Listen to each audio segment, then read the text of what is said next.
आदरणीय अध्यक्ष महोदय, मैं आपका धन्यवाद करता हूं और आपके माध्यम से मैं माननीय मंत्री जी से ये पूछना चाहता हूं कि दिल्ली में भीड़-भाड़ और ट्रैफिक जाम की समस्या को कम करने के लिए केंद्रीय सड़क परिवहन और राजमार्ग मंत्रालय की कौन-कौन सी योजनाएं प्रस्तावित हैं।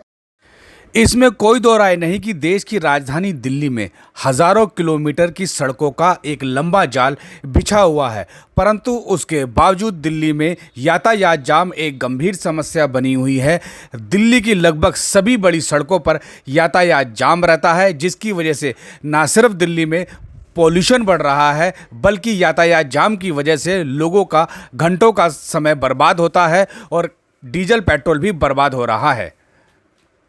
हालांकि मौजूदा केंद्र सरकार लगातार प्रयास कर रही है कि दिल्ली में वाहनों की संख्या को नियंत्रित किया जाए और इसके लिए दिल्ली में आने वाले वाहनों को बाहर से ही निकालने की तैयारी चल रही है और कई ऐसी सड़कों का निर्माण किया गया है। लेकिन इस संबंध में राजधानी दिल्ली को और भी सड़कों की जरूरत है। लोकसभा में दक्षिण दिल्ली के सांसद रामवीर सिंह विधुड़ी ने केंद्रीय सड़क एवं परिवहन मंत्री हर्ष मल्होत्रा से दिल्ली की प्रस्तावित योजनाओं के बारे में सवाल पूछा और जानना चाहा कि आखिर दिल्ली को यातायात जाम मुक्त करने के लिए किन नई सड़कों की तैयारी कर रहे हैं, ताकि दिल्ली को यातायात जाम, वायु प्रदूषण और ध्वनि प्रदूषण से मुक्ति दिलाई जा सके।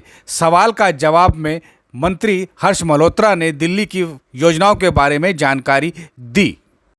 केंद्र सरकार ने राजधानी दिल्ली के लिए 1.25 लाख करोड़ रुपए की सड़क योजनाओं को मंजूरी प्रदान की है।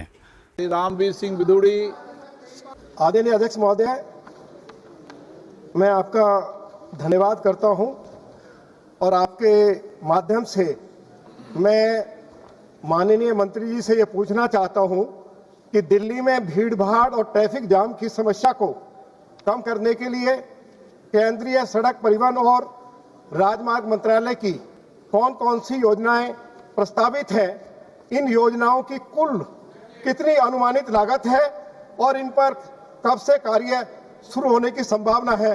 धन्यवाद। आदरणीय अध्यक्ष जी, ये प्रश्न भी मूल प्रश्न से अलग है, लेकिन क्योंकि माननीय सदस्य दिल्ली से हैं, मैं भी दिल्ली का सांसद हूं, इसलिए मैं आपके माध्यम से सदन को और दिल्ली की जनता को ये बताना चाहता हूं। जवाब नहीं देना चाहते क्या आप? जवाब देना चाहता हूं। दिल्ली में 3 मुख्य मार्ग हैं जिनको अभी हमने रिसेंटली नेशनल हाईवे के अंतर्गत लिया है। आश्रम से बदरपुर जाने में अभी 1-1.25 घंटा लगता है। उस पर उसको 3 फ्लाईओवर बना करके डीपीआर का काम जारी है, उसमें उसको सिग्नल फ्री करेंगे। इसी तरह मेहरौली गुड़गांव जो माननीय सदस्य के क्षेत्र में भी आता है, उसको भी जो 1 घंटा लगता है 15 मिनट का रास्ता बनाएंगे, कुछ फ्लाईओवर्स और सिग्नल फ्री करेंगे। सिमिलरली पंजाबी बाग से टीकरी का एक बड़ा स्ट्रेच है, बहुत जाम वाला स्ट्रेच है, जिससे प्रदूषण भी और ट्रैफिक जाम भी होता है। उसके लिए भी हमने अपना डीपीआर का काम प्रारंभ किया है और जो 1.5 घंटे का रास्ता है उसको सिग्नल फ्री अधिकांश करके और कुछ फ्लाईओवर एलिवेटेड रोड बना करके उसको आधे घंटे में करेंगे। एक सबसे महत्वपूर्ण बात, जब गुड़गांव से दिल्ली आते हैं तो जो शिव मूर्ति एयरपोर्ट के पास का स्थान है, वहां अक्सर जाम रहता है। अक्सर आप सब लोगों को भी उसकी तकलीफ झेलनी पड़ती है।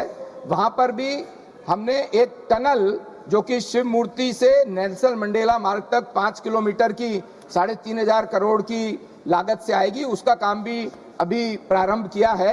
इसके अलावा भी ऐसे अभी जैसे कालंदी कुंज का एक सेक्टर है जहां पर 6 चौराहे मिलते हैं आकर के, जो मयूर विहार, नोएडा, और वहां पर हमारा दिल्ली मुंबई एक्सप्रेसवे भी लॉन्च हो रहा है। वो भी जैसे धौला कुआं का हमने सिग्नल फ्री सर्किल बनाया है वैसा ही करेंगे। और एक सबसे अंतिम महत्वपूर्ण बात, दिल्ली मुंबई एक्सप्रेसवे जहां सोना से प्रारंभ होता है और दिल्ली में फरीदाबाद से भी प्रारंभ होता है, हमने डीएनडी से फरीदाबाद तक एक एलिवेटेड रोड, जो ऐसी उम्मीद है कि अगले 6 महीने में हम प्रारंभ कर देंगे और उससे दिल्ली से मुंबई जाने वाले लोगों को वहां से ही जा पाएंगे। और सबसे महत्वपूर्ण बात, दिल्ली देहरादून का जो लोकार्पण है वह भी हम अगले 8-10 दिन के अंदर करने जा रहे हैं।